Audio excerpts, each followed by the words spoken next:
Hello Rocket Troops, welcome back to the HQ. Admin Shade here for the first time in at least a millennia because I have been super busy with job training and so has Umbra, and so we have not been able to do streaming or really barely YouTube for the past couple of weeks, but we are back in kind of a groove and kind of a schedule, so as a result, I wanted to make this quick video as a way to kind of open up our relationship again. So it's nice to have you back. I hope you are happy to have me back and Umbra back.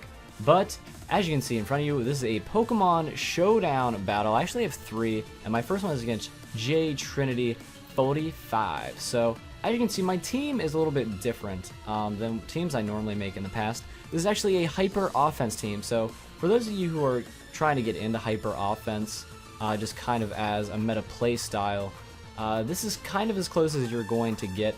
I actually had a whole lot of fun making this team. As you can see, there's a lot of frail Pokemon on my team. Azumarill is actually the bulkiest Pokemon on my team. And I kind of just made this team as a way to deal with a lot of metagame threats.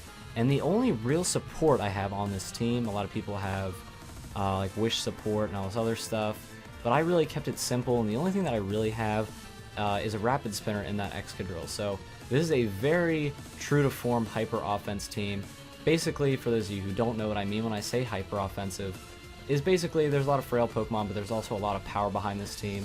And I can do a couple simple things to set up. I have a Belly Drum Azumarill, as you can see there. Actually, you can't see it, but I just told you. But anyway, I also have a Charizard Y on this team. So basically, what I did is I crafted this team as a way to kind of deal with other metagame threats. So we'll see a little bit of that in this video. But I'm just going to go ahead and jump into it because I don't want to waste any more of our time together. So let's go ahead and get started. So I go ahead and I send out my Thundurus T, which a lot of people don't run Thundurus T, and it kind of blows my mind. And Gliscor comes out, and I just immediately go for the HP Ice because why not? So I'm able to do just OHKO it right off the get-go. So Jay's like, what? So anyway, he goes for the knockoff and knocks off my Breloom's Toxic Orb, which is a little bit saddening. That is my main form of, recovery because this is a sub-punch Breloom, but I am able to put his Thundurus to sleep, so that's actually really nice. And he sends out the Garchomp, and I immediately send out my Azumarill as a result. And, I was thinking, like, I'm just going to go for a Play Rough because nothing really on his team wants to take a Play Rough that well. So he switches in Lucario to try to take it and does not take it well, and I'm able to kill it off with a very quick Play Rough and also an Aqua Jet. So his Azumarill tries to set up on me, and I'm like, what? No, here, have a Play Rough, and it brings him down to about 10%. And he's going to Aqua Jet me. It does about half, which is fine.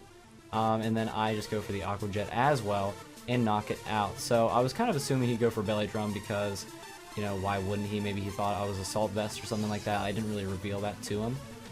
So anyway, the Bisharp comes in and kills my Azumarill, obviously, and I switch in my Charizard as a way just to kind of like maybe scare him out. But he does way too much with the Sucker Punch, and I did not see that coming. It is Life Orb, obviously, as most Brelooms are in this metagame. And I just go for the Fire Blast and get it out of here, and next up he has the Garchomp with the Stone Edge. But as you can see there, I just kind of threw away the Charizard, which is fine. I didn't really need it for anything else on his team. I send out the Thundurus T, and I do HP Ice, which did a whole lot. And luckily he goes for the Stone Edge and misses here, and I'm able to kill it with yet another Hidden Power Ice. So that worked out pretty well. And he has his Thundurus left, still asleep. So I decide to just keep going for Hidden Powers. There's no reason not to. I am scarfed on this Thundurus T, so there is no reason at all for me not to go for it. So I'm able to get it out of the way, and that battle went to me. So I'm going to show you 2 other battles before we end our little video here. My next is going to be against Shake and Jake. So I just am going to get right into it. Shake and Jake sends out the Steelix, and I go for the Charizard. And I immediately Mega Evolve and go for a, I decided to go for a Focus Blast, which was probably not the best idea in the world. And I thought maybe he'd switch here into the Rotom, like, thinking I was going to go for another one of those. But switch into his Latios, which I see now is probably Scarfed or something like that. And he just kills me with Thunderbolts, and I was just willing to sack it at that point. Because obviously the rocks were on my side of the field, and Charizard wasn't going to be doing anything. That's where I kind of thought that Latios would be Scarfed because it outsped Gengar. So, tell me if I'm wrong there, but I'm pretty sure it was. Anyway, the Pinsir switches in and is able to take me out pretty quickly. I'm just going to change the speed because this is going way too fast. So I'm able to kill it with a Thunderbolt from my Thunderous T. Just get that pincer out of the way as soon as possible. And then the Rotom comes in and thinks that it's going to go for a trick. Maybe he thought I was like Spexed or something, but we just traded Choice Scarfs there, so that was not the best position for him to be in. And switches in the Steelix as a way to kind of absorb this Thunderbolt and not have to worry about it. So next up is that my Excadrill goes out as a way to maybe get these rocks off my side of the field, maybe hit it with an Earthquake. I decide to go for the Rapid Spin just, so Thundurus wouldn't have to worry about that kind of rocks damage. And I think what happened here with Steelix, maybe I kind of misplayed there and I should have just went for an Earthquake right off the get-go. It'd be a nice 2-hit KO instead of having to like really sack my Excadrill over trying to get the stones off the field. So looking back, I probably wouldn't do that the same, but it's all good. So I go for a Focus Blast with my Thunderous T, and he goes for the Ice Fang, which I did not see coming on Steelix. And I'm just kind of locked into Focus Blast. He makes the very clever play of switching in Clefable. I'm lucky enough to get the special defense drop, so that's very nice. But the only thing I have left on my team, that special attacker, is that Thundurus. So I switch in my Azumarill as a way to eat up a Moonblast, or really whatever else if he wants to set up or do anything like that. But he is just a straight up attacker. He might even be Assault Vest or something like that. So I decide to go for some damage and just go for a Waterfall here against the Clefable. Doesn't do too much, so I'm just gonna, he's gonna keep Moonblasting me. I'm gonna keep just doing some damage to him. I just go for the Play Rough, which actually does more damage than should have done in the first place. So this Rotom switches in and goes for the Hydro Pump, and that took out my Azumarill, but I do have the Breloom, and it's fine. He does go for the Hydro Pump again, which would have done a decent amount of damage, but probably not as much as he would have thought. And now he's in a very bad position because his Rotom is asleep, and I'm obviously going to go for a substitute this turn.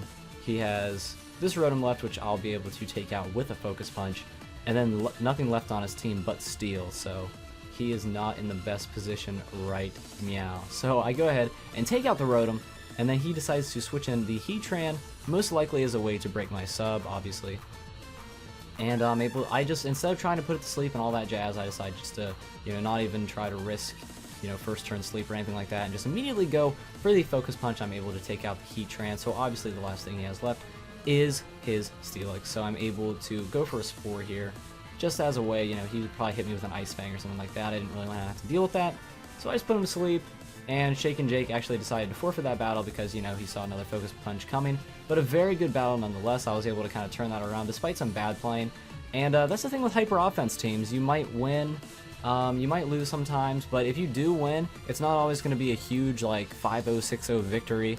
You will win, but you will probably win by a very small margins. You can see I have 2 Pokemon left there. And it was a very well-fought battle on both sides, so let's go ahead and go to my last battle I have, which is actually against Youngster Green.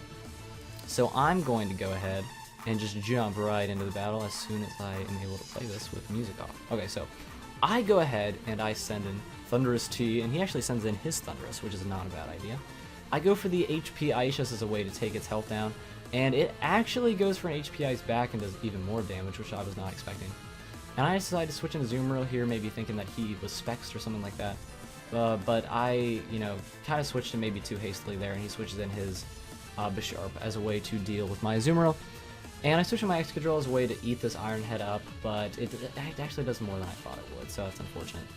So here he sends in his Talonflame, which maybe I should have predicted and went for possibly a Rock Slide, but I stayed in because I thought, maybe, just maybe, he was going to stay in with Bisharp and maybe go for a Sucker Punch or something like that.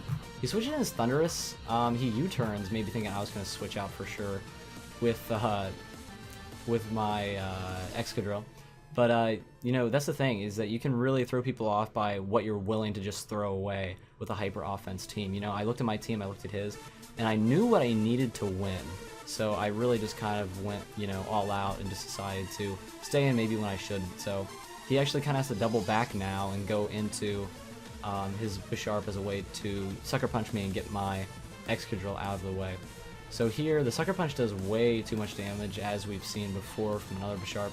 I missed the Fire Blast, which is really unfortunate. And, here I just decide, he doesn't go for Sucker Punch not thinking that I was going to stay in. He thought I was going to switch out. But I mean, there's nothing really left on his team other than, other than going for an Air Slash on that Medicham.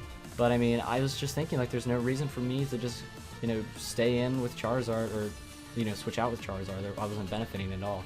So it's really throwing him off in this game because of what I'm willing to just throw away. So I'm able to take out the Garchomp with the Play Rough from my Azumarill, which is very nice. And then this Medicham switches in. And this is kind of a dumb play by me, actually, send in Thundurus instead of maybe predicting that and going for Gengar. But at the same time, I really didn't want to risk, an unnecessary risk and maybe him going for a Zen Headbutt. I do have the Focus Sash on my Gengar, but at the same time, I wanted to keep him at higher health if I could help it. Here I make a really weird play. He goes for an extra sensory instead of a Dark Pulse, so that's why I went for the Dazzling Gleam, maybe thinking I'd be able to catch him off guard with that. So that's a little bit unfortunate, but I kind of have this game somewhat sealed up. I'm able to deal with this. So I go ahead and, I was kind of thinking, like, does he have Grass Knot? Like, what does he have? But I just go for an Aqua Jet, and I'm able to take him out, thankfully. And this Talonflame takes my health down to 1%, and I'm actually able to cling on, Star Trek, cling on there, and I'm able to go for a Waterfall and kill the Talonflame, which otherwise would have been GG. Because my Breloom obviously wouldn't be able to take a hit from a Talonflame, so that was a really good game. 3 very good battles from this hyper-offensive team. I'll have to do another video where I talk more in depth on this team, but I really hope that you guys enjoyed this battle, and I'm really happy to be back with all of you.